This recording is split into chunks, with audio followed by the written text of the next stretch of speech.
From the Chicago Sun-Times newsroom, I'm Natasha Korecki, and this is Off Message, our weekly political talk show. Joining me this week is Dan Proft, host of the WLS AM Morning Drive program and one-time GOP gubernatorial candidate. Good to be with you. Thank you. And Rikeesha Phelon, DGA Illinois spokeswoman. Thank you also for joining us. Thanks for having me. And in Springfield, Dave McKinney, our Springfield bureau chief. This week, the Cayman Islands has dominated the governor's race. And Dave, you first wrote about this on Sunday. Can you just give us a very quick rundown of why this became an issue in the governor's race? I mean, basically what this was that we identified 5 funds that Bruce Rauner invests in that are domiciled in the Cayman Islands. And why that matters is the Cayman Islands is an area that's basically known as a notorious tax haven. There's no suggestion that Rauner himself is evading taxes. His campaign says that he's disclosed everything to the federal government, that he's paid everything that he's supposed to pay. But that hasn't stopped Pat Quinn from, over the last 3 or 4 days here since the story broke, from just basically saying that Rauner is a complete tax dodger because he's investing in the Cayman Islands. Well, let me stop you right there. So Quinn seized on this and has made it a big issue. In fact, their campaign has done various things this week. His right to hide this information is not more important than the people of Illinois' right to know. Did it end up backfiring on the Quinn campaign, in your opinion? Well, I mean, this is all the Quinn campaign has, is to play class envy politics. We knew this from the beginning. This just in, Bruce Rauner is rich, and therefore he's a bad person. I mean, that's essentially what the Democrat mantra is. That's what Pat Quinn's mantra is. And look, there's no hue and cry from the Democrats when Warren Buffett says at his annual investors meeting for Berkshire Hathaway, the goal here is to pay the least amount of taxes possible because we want to create the most shareholder value possible.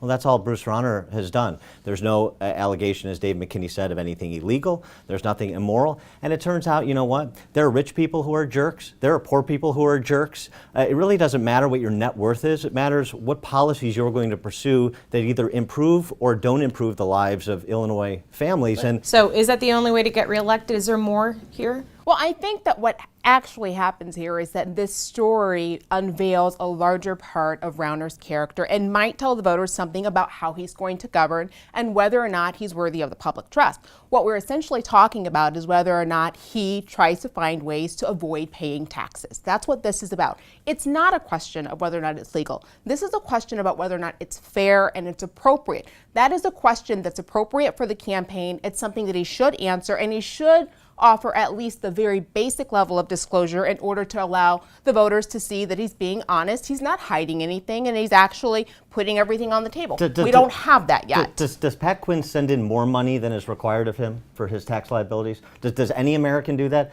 Everyone tries to minimize their tax exposure. So whether you're making $50,000 or $50 million, what's the difference morally? I think Rikeesha hits on a point here. I think really what a lot of this is revolving around, and what kind of makes this story, in my mind, is that you have this conflict of Rauner refusing to release his full tax forms. I mean, of course, he's released 3 years of taxes up through 2012. He's asked for an extension through October of this year on his 2013 taxes, but we haven't seen any of the attachments. And certainly, in the presidential election, the last go-around, I mean, this became an issue for Mitt Romney, where he had investments in the Cayman Islands as well, and Romney did show his complete taxes. And I mean, I just think that, everybody gets kind of accustomed to the idea that if somebody's running for public office, that kind of disclosure is almost the norm. It's to be expected. And at this point, we don't know going forward if Rauner is going to release the attachments as Quinn is calling for. Well, Rauner has said he's going to release his tax returns. I think he put the date in October that they should be ready. But we don't know that if he's going to put the... I understand. Look, he should release his tax returns. Everybody should release their tax returns. I'm fine with that. But the larger problem with Illinois politics is we get involved in these conversations about the politicians rather than the people. You can eminent domain, the thousands of acres that Rauner owns in Montana. You can repatriate all the money that he has in the Cayman Islands, and it is not going to improve the life of one Illinois resident one iota. So why don't we have a conversation where the media focuses on the policy choices these two gentlemen may or may not make that would actually impact the quality of life for human beings living in Illinois that are not named Rauner or Quinn. Well, let's bring that back. How much do you think the average voter the average person in Illinois cares about the Cayman Islands and where Bruce Rauner keeps his money. You know what they care about? They care about the fact that someone who in 2012 made $53 million paid zero when it came to Social Security and Medicare.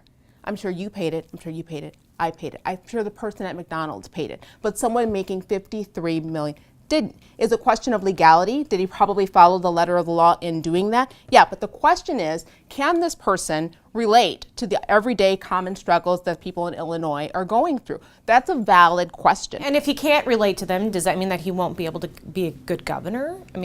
I think it's a central question for voters. If you're asking what voters care about, I think that is a central part of how they make their calculation about whether or not someone is appropriate to represent them. Yeah, well, and they also make their calculation based on a governor they've had for 5 years and those struggles that you've referenced they're going through, and whether those struggles have been exacerbated or diminished over those 5 years. And since 80% of Illinoisans think the state is on the wrong track, it seems that the voters are saying that those problems have been exacerbated under Governor Quinn. Well, Dave, Bruce Rauner's campaign kept bringing up that the state of Illinois invests through private equity funds in the Cayman Islands. Does that make Quinn talking out of both sides of his mouth? Well, I thought that was a pretty effective pushback by the Rauner people in bringing that up, because you have the State Board of Investment, which invests the retirement funds for the bulk of the state workforce, for state legislators, for even the pension that Quinn himself will get. And you also have the teachers' retirement system, which is suburban and downstate teachers. Both of those systems do have investments tied up in funds that are based in the Cayman Islands. Right now, state law prohibits them from investing in Iran and the Sudan. Those are the only two places that are prohibited. And what's ironic, on the TRS board sits, one member is the head of the IEA, Cinda Klickna, and the IEA, of course, has endorsed Governor Quinn. There's been really no discussion by anybody on those boards about, well, should we throw these tax havens into the mix too? Should we be investing in them? And what was the return on investment that Rauner's firm generated for the TRS with the money that they had under management?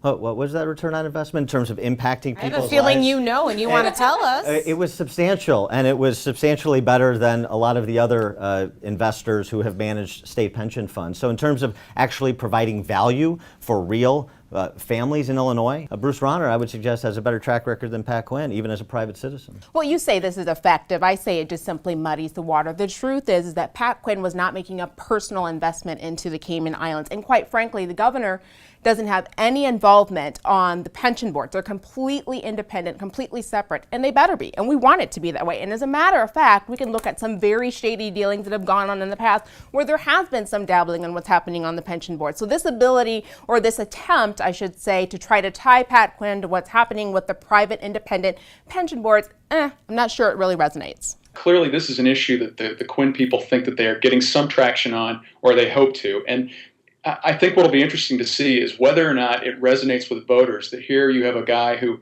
makes it a point of talking about that $18 watch and the Carhartt jacket and the Wrangler jeans and the everyman image, having these investments that the average person can't even remotely get close to. That's going to be an interesting thing to see how it plays out with voters. You could buy a lot of $18 watches with it, probably.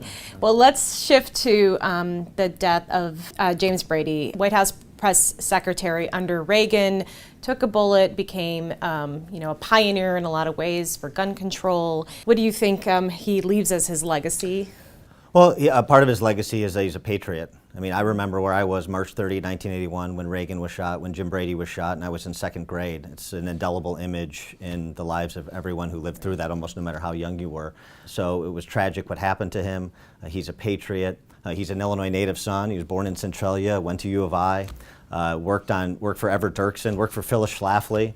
So conservative in some respects, at least once upon a time.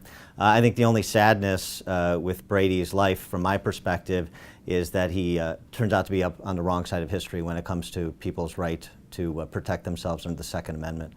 We see now Illinois being the last of 50 states that now have right to carry laws, because the idea of the imbalance of power between criminals having access to guns and law-abiding citizens having the right to protect themselves from predators. Jim Brady and his wife Sarah in particular didn't seem to understand that. So wrong side of history, Rikeesha? I'm going to go ahead and say he's on the right side of history. His advocacy and his legacy when it comes to common sense gun legislation won't be forgotten. And quite frankly, it comes back into sharp focus given the inability of Congress to take some action on gun control measures in the wake of Sandy Hook and some of the other devastating tragedies across the country. So proud native son, proud legacy, and I'm going to say he's on the right side of history when it comes to common sense gun legislation. And Dave, you had a little interaction with him in Illinois, I understand? Back in the day, yeah. I first ran into him on the campaign trail back in 1994. He was campaigning up in the Republican primary in the northwest suburbs for U.S. Congress. There was a concerted effort to knock off Phil Crane from that congressional seat that he had up there. And Brady came into town to campaign for Gary Scoyne back at that point. Scoyne, of course, lost the primary, but there were a couple of really spirited primary fights up there where Brady came into play. And then Brady next came into play here in the 1996 U.S. Senate race, where he was out working for Dick Durbin against Al Salvi, and I think most of us who covered that race will never forget the line that I think you could arguably say Al Salvi shooting himself in the foot, where he did a program on I think it was WBBM radio. He said that Jim Brady had been a licensed machine gun dealer. Of course, that was ridiculous. I mean, none of us had ever heard of that, and so it was a real big miscalculation. And then we saw Brady emerge again in the 2004 U.S. Senate race between Barack Obama and Alan Keyes. And Keyes was making the point that the Constitution allowed gun owners to be machine gun owners if they wanted to, and Brady took umbrage to that and came in and I remember there's a memorable quote where he referred to Keyes and said, I wonder if the guy fell on his head. So he was very deeply immersed in Illinois politics, even though he was not based here anymore. Very interesting. And with that, let's turn to quotes of the week. Why don't we start with you, because it seems like you have it in your head. Well, my quote of the week is President Obama referring to Hamas terrorism in the Gaza as irresponsible. I think that is slightly understating the case. The failure of this president to speak with moral clarity, particularly when it relates to an organization that is designated by the State Department as a terrorist organization and is launched attacks against our one enduring ally in the Middle East, that would be Israel, is shocking. And it speaks to a foreign policy from this administration that has gone beyond feckless to actually dangerous. Okay. Rikeesha, what do you got for us? Mine is from Senator Mark Kirk. He was asked a question in the breaking news on the Caymans about whether or not Bruce Rauner should release his tax returns. And he said, since he's a very wealthy man, I'm not going to ask him to do something he doesn't want to do. Well then, let me ask you something I want you to do, Dave. What's your quote of the week? Well, I wish I could do my Pat Quinn impersonation here, but I'll just read what he said. Bruce Rauner is not running for governor of the Cayman Islands. He's running for governor of Illinois. So I'm glad we have that cleared up. Thank goodness. And I will round it out going back to James Brady, and this was in 1994, and he just was speaking of himself, and I think this sort of encapsulated everything he had gone through, and the quote was, what I was, I am not now. What I was, I will never be again. With that, thank you very much to our panel this week, and thank you for joining us, and we will see you next week on Off Message.